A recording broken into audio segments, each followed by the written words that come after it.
Hello नमस्कार दोस्तों। तो आपका फिर से हमारे एक नए वीडियो में स्वागत है। आज हम पढ़ेंगे कि प्रतिरोध का संयोजन, प्रतिरोध को किस प्रकार से जोड़ते हैं, अर्थात कॉम्बिनेशन ऑफ रेसिस्टेंस। तो दोस्तों हम लोग को पता होगा कि हम लोग मेनली जो रेसिस्टेंस होता है उसको दो तरीके से जोड़ सकते हैं। पहला तो सीरीज कॉम्बिनेशन अर्थात श्रेणी क्रम, और दूसरा समांतर क्रम संयोजन अर्थात पैरेलल कॉम्बिनेशन। जैसे मान के चलिए कि मेरे पास ये दो तार है, और यदि मैं एक सिरा एक दूसरे को यहाँ जोड़ दूँ और दूसरा सिरा को मैं यहाँ जोड़ दूँ, तो इस प्रकार का जो कॉम्बिनेशन कहलाता है, जो कि दोनों सिरों से जुड़ा हुआ होता है, वो कहलाता है पैरेलल कॉम्बिनेशन अर्थात समांतर क्रम संयोजन। यदि मैं क्या करूँ, मात्र इसके एक सिरों को जोड़ूँ और दूसरा सिरा इस प्रकार से हम जोड़ कर रखूँ, इस प्रकार से लंबाई में जोड़ूँ, और जिससे क्या देखिए कि मात्र इसका एक सिरा जुड़ा हुआ है और यहाँ का सिरा क्या जुड़ा हुआ है, और ये दोनों सिरा अपने आप में स्वतंत्र है और यहाँ का सिरा जुड़ा हुआ है। तो इस प्रकार का जो संयोजन कहलाएगा वो कहलाएगा श्रेणी क्रम संयोजन। तो चलिए आज हम यहाँ पे देखते हैं कि पहला हमको श्रेणी क्रम में देख लेते हैं। तो पहला टॉपिक, पहला हेडिंग देना है श्रेणी क्रम संयोजन। ये हो गया श्रेणी क्रम संयोजन, श्रेणी क्रम संयोजन। इंग्लिश में इसको बोलेंगे सीरीज कॉम्बिनेशन,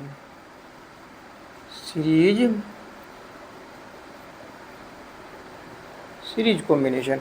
अब देखिए कि सीरीज कॉम्बिनेशन क्या होता है। अभी मैंने बस जस्ट बताया कि एक के आगे वाला सर को दूसरे के पूंछ से जोड़ना है। दैट मीन्स ये यहाँ पे एक रेजिस्टेंस ये है, एक रेजिस्टेंस ये है और एक रेजिस्टेंस, तीन रेजिस्टेंस हमने ले लिया है। एक को हम R1 मानते हैं, R2 मानते हैं और R3 मानते हैं। अब ज़रा तो दिमाग लगाइए, हमने क्या किया, इसको एक बैटरी से कनेक्ट कर दिया। हमने इसको क्या किया, एक बैटरी से कनेक्ट कर दिया। ओके, अब देखिए कि यदि इससे विद्युत धारा प्रवाहित होगी, ये वोल्ट इससे, अब देखिए कि यहाँ पे देखिए कि जो आई करंट यहाँ से बैटरी से आई करंट निकल रही है, तो सेम आई करंट R1 से भी फ्लो करेगा, R2 से भी करेगा और R3 से करेगा। तो आई का जो वैल्यू रहेगा ना, सभी में क्या रहेगा, इक्वल रहेगा, समान रहेगा। लेकिन यदि वोल्टेज का जिक्र किया जाए, ये तीन, ये जो वोल्टेज है V वोल्ट, ये कहाँ कहाँ खर्च होगा, तो R1, R2, R3। तो यहाँ पे यदि वोल्ट मीटर लगा देंगे तो यहाँ पे इसका क्या होगा, ये V1 वोल्टेज कंज्यूम करेगा, ये V2 वोल्टेज कंज्यूम करेगा और ये V3 वोल्टेज कंज्यूम करेगा। ठीक है, अब ये हमको थोड़ा सा और इसमें दिमाग लगाना है कि ये जो V का वैल्यू है, V बराबर क्या हो जाएगा, तो V1 plus V2 plus V3। तो ये हो जाएगा V1 plus V2 plus V3। और आपको पता होगा कि V बराबर फॉर्मूला क्या होता है, I बटे R। तो V बराबर I बटे R, तो आई करंट का तो मान सेम करंट सभी में जा रहा है, तो V बराबर I गुना R।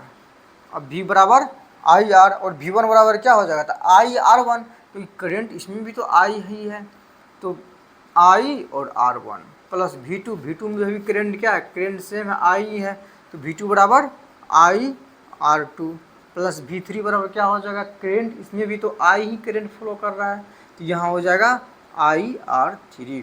अब देखिए यहाँ पे हम क्या करते हैं कि I को कॉमन ले लेते हैं। I देखिए इसमें भी है, इसमें भी है और यहाँ भी है, तो I यदि IR बराबर I कॉमन ले लेंगे तो क्या बने, RS, मतलब सीरीज में हम जोड़ रहे हैं ना, तो RS सफिक्स में ये लगा दिए यहाँ पे नीचे में, तो R1 plus R2 plus R3।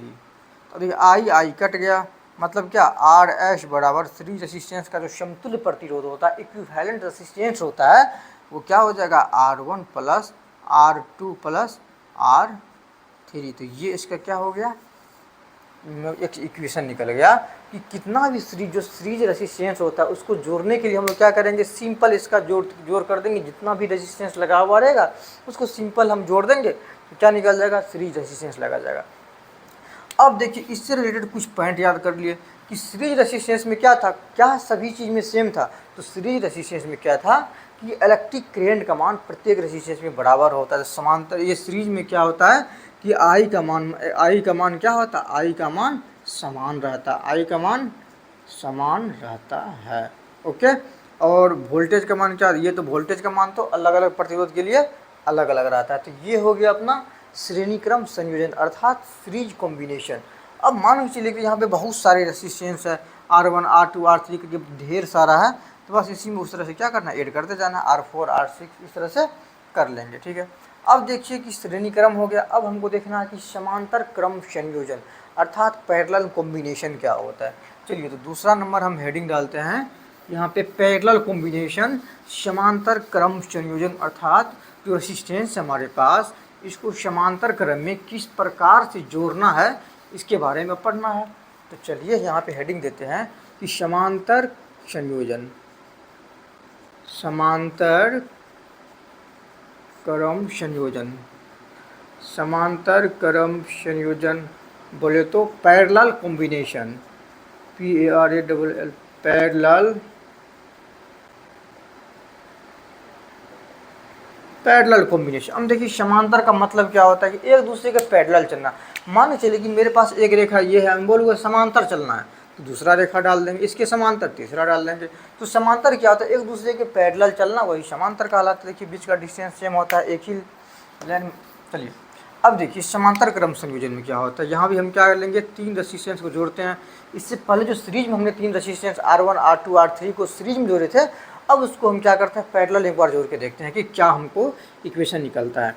ये पहला और दूसरा रेसिस्टेंस ले लेते हैं R2, और तीसरा ले लेते हैं R3। अब देखिए दोस्तों, ये हमने क्या किया, तीनों को जोड़ दिया, ओके।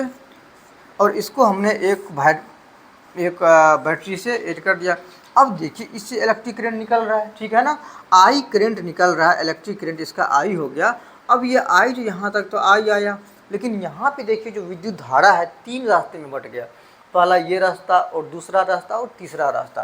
तो इसको हम लोग बोल सकते हैं, ये इधर में I1 करंट हो गया, इसमें I2 करंट हो गया, और इसमें I3 करंट हो गया। और अब ये जो करंट निकलेगा, ये तीनों मिलके फिर क्या निकलेगा, आई करंट ही निकलेगा। तो अतः हम लोग क्या बोल सकते हैं, लेकिन वोल्टेज के बारे में जिक्र कीजिएगा तो वोल्टेज सभी का क्या इक्वल है, मतलब सबका वोल्टेज भी है, क्योंकि हमको पता है कि पैरेलल में वोल्टेज क्या होता है। यहाँ पे देखिए सबका वोल्टेज समान है, लेकिन इलेक्ट्रिक करंट 3 भाग में डिवाइड हो गया है।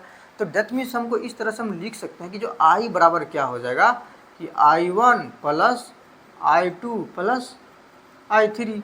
तो अब I बराबर फॉर्मूला क्या होता है, I बराबर V/R। तो V/R कर दिए। अब I1 में देखिए, I1 का मान निकालिए, तो V/R1।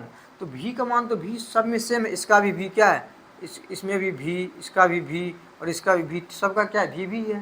तो I1 बराबर क्या हो जाएगा, V/R। तो R की जगह पे क्या लेंगे, R1 लेंगे। तो V/R1 प्लस I2 की जगह पे क्या हो जाएगा, V/R2, और I3 की जगह क्या हो जाएगा, V/R3। अब देखिए दोस्तों कि V क्या हो जाएगा, सब में कॉमन है, तो ER और यहाँ पे P दे दिए, मतलब पैरेलल रेसिस्टेंस निकाल रहे हैं। तो V/RP बराबर V कॉमन ले लीजिए, तो 1/R1 plus 1/R2 plus 1/R3। V भी कट गया, मतलब इसका जो पैरेलल रेसिस्टेंस हो जाएगा RP बराबर क्या हो जाएगा, तो 1/R1 plus 1/R2 plus 1/R3। तो ये हो गया पैरेलल रेसिस्टेंस का, समतुल्य पैरेलल रेसिस्टेंस का फार्मूला हो गया। तो ये दोनों फार्मूला को याद रख लीजिए।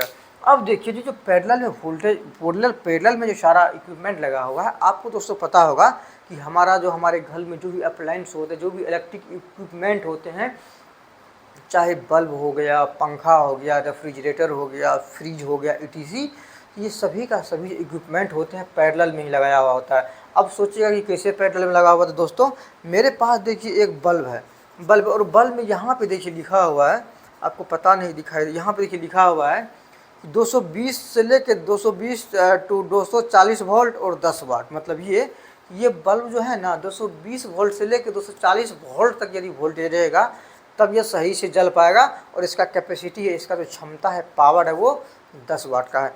इसी प्रकार से जो भी हमारे पास चाहे पंखा है, तो पंखा भी लिखा रहेगा 220 से 240 वोल्ट। अर्थात इसको इस प्रकार से हमारे इलेक्ट्रिकल इक्विपमेंट को डिजाइन किया जाता है कि वो 220 से 240 के बीच का जो वोल्टेज है उस पर सही से रन कर सके। यदि ज़्यादा वोल्टेज हो जाएगा तो वो उड़ जाएगा, अर्थात फ्यूज हो जाएगा। यदि उससे कम वोल्टेज रहेगा तो बहुत स्लो चलेगा, और उसमें भी उसका कोयल और जो भी चीज़ें है वो भी जलने का चांसेस होता है। और देखिए दोस्तों, और ये सीरीज, अब दिमाग में ये आता होगा कि हम बल्ब को, पंखा को सीरीज में क्यों नहीं जोड़ते हैं। अच्छा ज़रा दिमाग लगाइए, तो मान के चलिए कि ये मेरे पास पैरेलल सिस्टम है, ये एक अब इस सबको ज़रा मिटा के एक और थोड़ा एक्स्ट्रा सोचते हैं हम लोग। अब ये देखिए दोस्तों, मान चलिए R1 R2 3 हटाइए, ये क्या है, ये बल्ब है, ओके, ये बल्ब है, ये आपका पंखा है और ये फ्रिज है। ओके, अब मान के चले कि फ्रिज ख़राब हो गया, तो फ्रिज ख़राब हो गया तो क्या हो जाएगा, ये वोल्टेज जो है यहाँ से जो करंट आ रही है तो पंखा में जाएगा और बल्ब में जाएगा, लेकिन फ्रिज में नहीं जाएगा। कि ये रास्ता खत्म हुआ ना, तो हम यदि पैरेलल में जोड़े रहेंगे तो एक अप्लायंस यदि एक चीज़ें मेरा ख़राब हो जाएगा तो कोई फ़र्क नहीं पड़ेगा, बाद बाकी दो तो मेरा जल रहा होगा ना। सीधी सी बात है, यदि किसी रूम का मेरा पंखा ख़राब हो जाता है तो उससे क्या दूसरा रूम का पंखा ख़राब हो जाता नहीं होता है, क्योंकि वो पैरेलल में जुड़ा हुआ होता है। यदि हम इसको सीरीज में जोड़ देते हैं, मान के चलिए ये एक पंखा है, ये दूसरा पंखा है, ये बल्ब है, रेसिस्टेंस मतलब ये दिखा रहा है, ये एक मेरा पंखा है, ये बल्ब है और ये मेरा फिर से पंखा है। यदि हम इसको इलेक्ट्रिक करंट सप्लाई देंगे ना, इलेक्ट्रिक करंट का सप्लाई देंगे, तो अब दिमाग लगाइए, यहाँ से करंट जो आ रहा है, यदि पंखा ख़राब हो गया, पंखा का तार जल गया, तो क्या पंखा यदि ख़राब हो गया तो पंखा से आगे करंट जाएगा क्या, नहीं जाएगा। क्योंकि करंट जिस रास्ते से जाएगा, जिस पथ से जाएगा, वो पाथ क्या हुआ, डैमेज हो चुका है। और इसकी वजह से क्या होगा, आगे में जो मेरा बल्ब है, पंखा है, ये सब जो लगा हुआ है, ये सभी नहीं जल पाएगा, ये सभी वर्क नहीं कर पाएगा।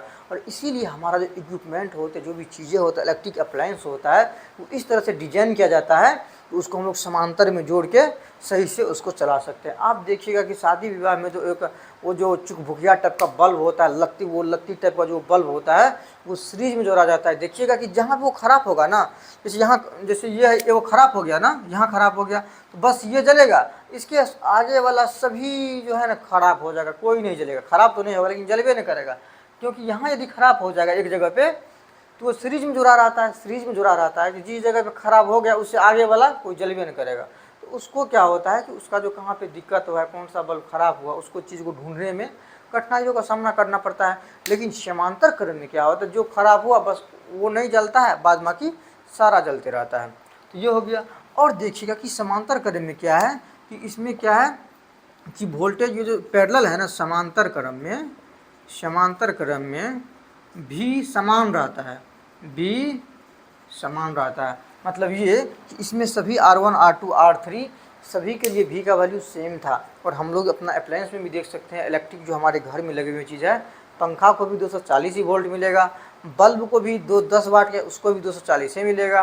तो जो भी चीज़ जैसे हीटर हो 2000 वाट का, उसको भी 240 वोल्ट मिलेगा। तो इस तरह से डिजाइन क्या रहा था कि वोल्टेज सबको सेम मिलेगा, परंतु करंट सबको अलग अलग मिलेगा। जो जितना पावर करेगा वो उतना करंट अपने आप में कंज्यूम करेगा। तो ये था एक छोटा सा प्रयास आप लोग को जो रेसिस्टेंस था इसके बारे में बताने का मेरा कोशिश था। तो आशा करता हूँ कि ये वीडियो आप लोग को हेल्पफुल लगा होगा। यदि लगा है तो कृपया करके चैनल को लाइक और सब्सक्राइब कर दीजिएगा। धन्यवाद, हम मिलेंगे अगली वीडियो में।